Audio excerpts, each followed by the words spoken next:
Hello and welcome to Tête à Tête, France 24's flagship interview show. Our guest today is the Minister of Foreign Affairs of Rwanda, Olivier Nduhungirehe. Thank you very much, Mr. Foreign Minister, for being with us. Thank you very much for having me.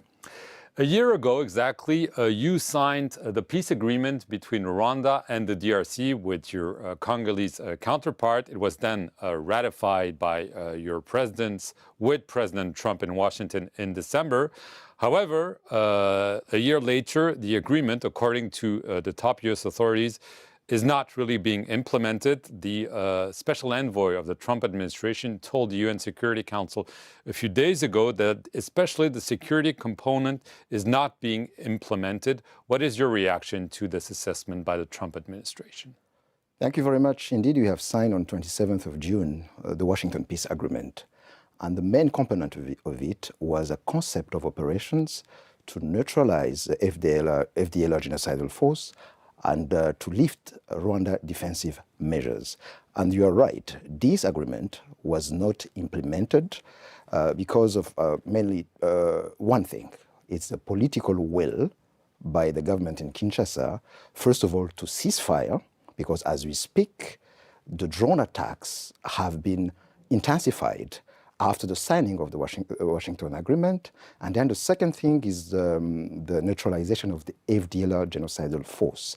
Instead of going that route of neutralization, the government of President Tshisekedi has been actually giving weapons, supplying weapons and many ammunitions to the FDLR, but also organizing the FDLR with politicians, some of them living here, like Jean-Luc Habyarimana, the son of the former president. So this is the main issue that is in the way of implementing the Washington Peace Agreement. Well, the Trump administration considers that Rwanda is actually the main culprit. If you look at what they've done in recent months, especially sanctions against the Rwandan military in March, just a few days ago, against a gold refinery in Rwanda. And the U.S. Secretary of State, Marco Rubio, told Congress in early June, we hope to see compliance by mid-July of Rwanda, that is the withdrawal of Rwandan troops in the area. According to the UN, there are 6,000 to 7,000 Rwandan troops in DRC. Are you going to withdraw those troops by the deadline of mid-July set by the Secretary of State? First of all, there was no deadline given by the United States of America. It's us, Rwanda, which in a spirit of fast-tracking the implementation of the Washington Accords for Peace and Prosperity, have proposed a way for the parties to expedite the implementation of their commitments. Of course, there is the Rwandan part, which is to lift our defensive measures. But what we've been talking with the US mediator was also on the other side, the DRC side, has the obligation first to cease fire, which is not the case, and second, to neutralize the FDLR genocidal force. So Marco Rubio on 5th of June told the Committee of the House of Representatives that Rwanda is implementing it's not enough. But not enough. Yes. But what did he say about the other side? Because the other side has done nothing, not a single start of implementation of the agreement. So an agreement is signed by two parts, not only by Rwanda. And you have heard last week, actually, last Friday, Masad Boulos in the UN Security Council saying that the government of Congo has done nothing to neutralize the FDLR. So my question is, if the Congolese government didn't implement the main part of the CONOPS, why do we have sanctions against only one side? Because Rwanda? The U.S. considers that you're the main culprit. That is the reason. Obviously. Obviously. There have been no sanctions against DRC, right? Yes, but only Rwanda. But the army, some very senior commanders. I mean, obviously, they believe that you are the main reason why this is not working. Perelman, we have signed an agreement. You started by mentioning the agreement of 27th of June. The agreement was not about Rwanda only. It was an agreement between two parts.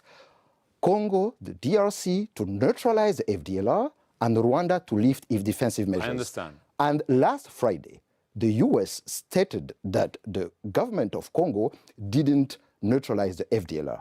So for us, we are disappointed by the increasingly biased US mediation.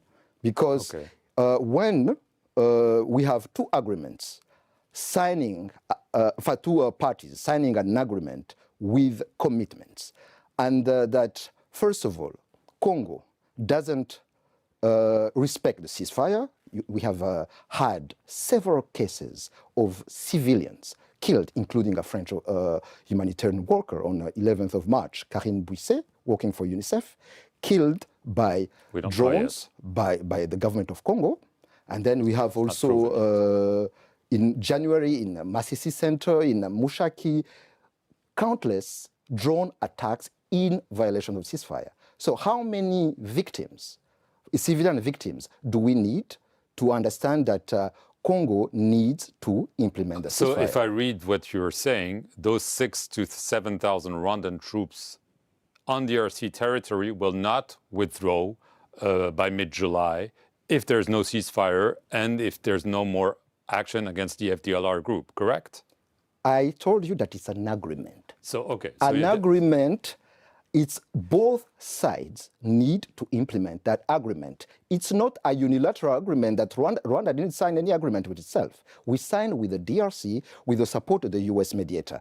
And as we speak, Marco Rubio said that Rwanda is implementing its part because of the deal. US sanctions. I mean, you just... No, not because of US sanctions, because we are committed to peace. No, but as you said, there have been sanctions. The most recent is against the refinery called Gasabo Gold. The US Treasury on June 25 said that Rwanda had ensured the transport of at least 60 kilograms of gold worth millions of dollars.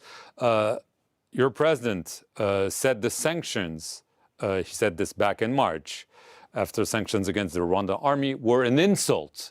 So the US continues to pile on those sanctions. What is your reaction? Your president calls it an insult. You said the US is now biased. Yes, they are, because first of all... So how can you trust a biased mediator? That's my question. We trust in peace. We trust because we need peace in the region, and we have made concrete proposal to fast-track what we agreed on. But we, on the other side, we are telling the US mediator, that we signed an agreement with a party called DRC, which committed to ceasefire and to neutralize the FDLR. You cannot have peace with only one party implementing its part of the deal. What is your reaction to the US sanctions, the latest sanctions? It's the same. Those sanctions are first of all, unfair, they are one-sided, and they are counterproductive. So, and it's not the role of a mediator to take sanctions. And if even a mediator were to take sanctions, taking sanctions against only one side can only embolden the other. You know, as we speak now, the attacks against the Banyamulenge, the attacks against the AFCM-23 in violation of the ceasefire have increased because President Tshisekedi is emboldened even by those US sanctions. So this is really dangerous to continue on this path. We need to sit on the table and then each side implements its part of the deal. Your president, in an interview to Jeune Afrique a few months ago, also obviously, as I said, criticized the sanctions, but he seemed to imply that there were some other reasons why the sanctions were only against Rwanda. He said, I'm not going to get into this, but obviously there is the thinking in Kigali, tell me if I'm wrong, that there are some business deals between the US and the DRC, possibly in the mining sector, possibly in the east of the country, but even beyond, that may help explain why the US is tougher on Rwanda. Is this the case? Is this the thought that you have? I see you have a smile on your face. It's not up to us to say that. But well, let me ask you, I'm asking you. It's not do you believe there are some deals that are tainting the US judgment? What we believe is that it's not natural to have the US on one side admitting that the DRC didn't implement its part of the deal, which is the neutralization of the FDLR, not to mention the ceasefire, the drone attacks, because the US also admitted that the drone attacks you say are a it's problem. not natural? It's not natural that it's on one natural side, resources, if I may say? I don't know. It's up to them to answer that question. But for us, you cannot have peace by sanctioning one party unfairly, while forgetting the other party, which is actually which didn't implement its commitments. Last question. On June 26th, the DRC filed a case against Rwanda in front of the International Court of Justice. It accuses Rwanda of waging, quote, a genocidal campaign in the east of the Congo since 1996. It's not the first time, it's the third time, I believe, that the DRC is bringing a case against Rwanda in front of the ICJ. What is your reaction? Oh, this is pure cynicism. It's a political... It's about justice, no? No. It's political maneuver by the DRC. Who is collaborating with the genocidal movement named FDLR? It's President Tshisekedi and his government. Who has shelled... They deny this, huh? You know this. No, they didn't deny it. Well, of course they deny it. No. They say they're trying to neutralize. They even signed an agreement. We started the interview by talking about the agreement. The main commitment by the DRC is to neutralize the they're FDLR. saying they do. And we know that. Let's go back to the ICJ. So first, who collaborate with the genocide force? It's the government of Congo. Second, who is shelling civilian population? The Banyamulenge, the government of President Tshisekedi, who is fueling hate speech against the Congolese Banyamulenge or the Congolese Tutsi. It's people linked to President Tshisekedi, including the former spokesperson of the armies, Sylvain Ekenge, and who is collaborating with criminal militias like Wazalendo, bringing in mercenaries. How can you violate on a daily basis basic human rights and pretend to file a complaint against the other party? In any case, I will not go into, of course, that case. There are issues of competence, but this will be examined by our authorities. Thank you very much, Mr. Foreign Minister, for being our guest here on France 24, and thank you for watching this edition of Tête à Tête here on France 24.